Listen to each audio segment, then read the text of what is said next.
when you go to other countries, the political divisions are so much more stark and wider. Here in America, the difference between Democrats and Republicans, we're fighting inside the 40-yard line. Maybe you fooled most people on that in the last few months, I'd say. No, well, no. I would distinguish between the rhetoric and the tactics versus the ideological differences.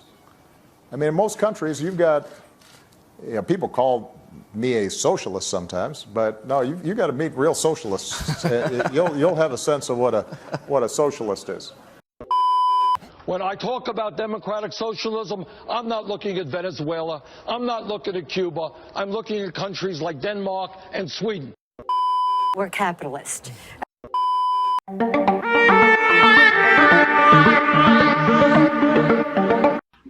Tip number 5 for arguing socialism is don't be a liberal.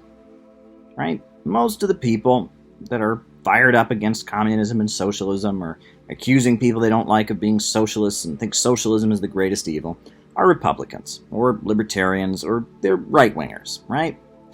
And they're used to arguing against liberals, right? They're used to arguing against Democrats, maybe Bernie Sanders, maybe Ocasio-Cortez. But socialism is not liberalism. Liberals want to adjust the capitalist system to make it more humane. Socialists want an entirely new system in which the banks, factories, and industries are organized to serve public good and not profits. Liberals and socialists are not the same thing. However, the fiery defenders of capitalism are so crazy they think liberals are socialists. They don't know the difference. So, in the course of arguing with one of these defenders of capitalism, do your best not to sound like a liberal. Don't repeat liberal talking points, don't make liberal arguments, don't do anything that makes you sound like a talking head from MSNBC or the Young Turks or anything like that. Give them something they've never seen before. Give them actual socialism. Don't give them liberalism. These folks have been trained to argue against liberalism. But remember, you're not a liberal, you're a socialist. When people like us talk about imperialism, we are not referring to a policy. We're not referring to one country conquers another country. We're talking about a global economic system. Lenin wrote his very important book, Imperialism, the Highest Stage of Capitalism. And in that book, he talked about how capitalism, the economic system in which the banks, factories, and industries and centers of economic power are operated for the profits of a small group of owners, it had entered its stage of monopoly, in which a few big corporations, trusts, cartels, and syndicates dominate the economies of Western countries. Britain, France, Germany, the United States, the Western countries are dominated by a few ultra-monopolistic corporations. Banks, houses of finance sit at the center of the global system of imperialism.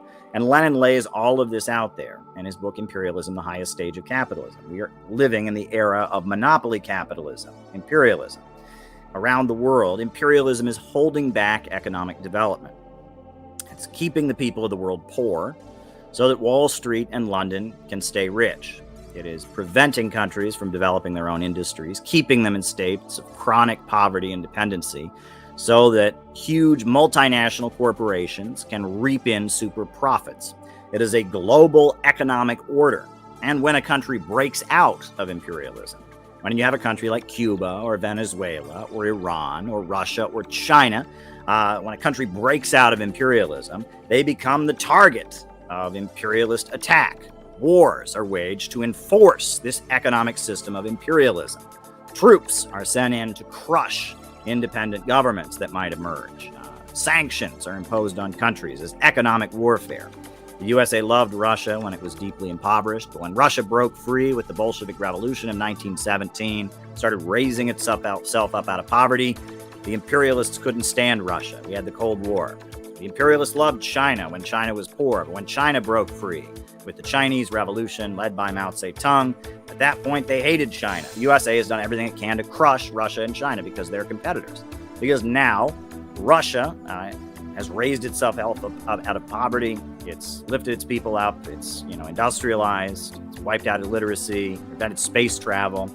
China is now the second largest economy in the world. They hate Russia and China because they broke free from imperialism. They developed, they raised themselves up. And now all over the world, people are buying their natural gas, not from ExxonMobil, BP, Shell, or Chevron, but from Gazprom and Rosneft. Russia is competing with the Wall Street imperialists on the global energy markets. They're not a captive market having to buy their oil and gas from the United States. Instead, they are competitors with the Wall Street oil and gas monopolies.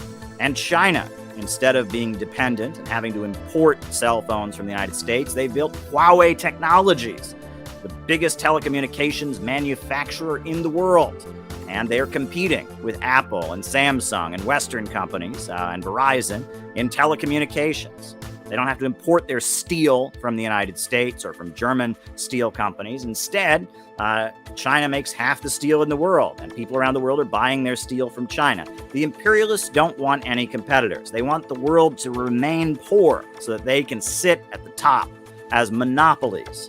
They want to hold back development. They want to keep the people of the world impoverished so that they can maintain their monopolies. U.S. imperialism being the main enemy of the people of the world and the people of the United States.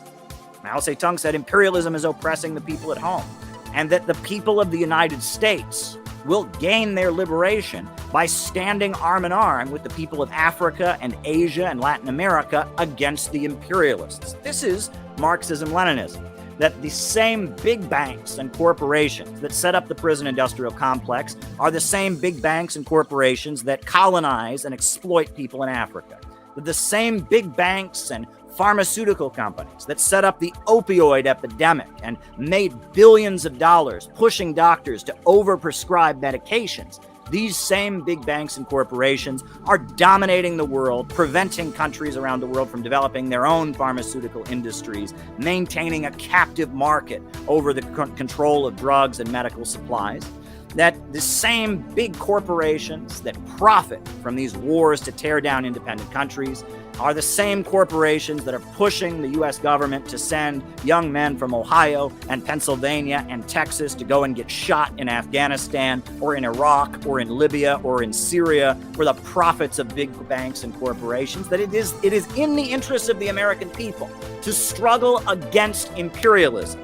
That the big corporations, the Wall Street monopolists, are not patriots. They are not loyal to America. They are loyal only to their profits. And they have sold the American people down the river. They have presided over deindustrialization, decreasing the living standards of the American people. And it is in the interest now more than ever before for the American people to join with the struggles of the people in Russia and the people in China and the people in Venezuela and the people in Iran and the people all across the world in the struggle against U.S. imperialism. This is the basis of our ideology. This is what Marxist-Leninists, what socialists, 21st century socialists, scientific socialists, anti-imperialists, patriotic socialists, whatever you want to call us, this is what we believe. That the imperialists are traitors, that we share a common destiny with the people of the world, that the black nation struggling for liberation from the colonization and exploitation has a common destiny with the American working class. The entire American working class should stand with the black freedom struggle, that the entire American working class should stand with the immigrant workers against discrimination against the immigrant, that the entire American working class should stand in solidarity with the countries around the world struggling against U.S. imperialism. This is the basis of what we believe. It is the economic analysis that lays the basis for anti-imperialism, for Marxism-Leninism.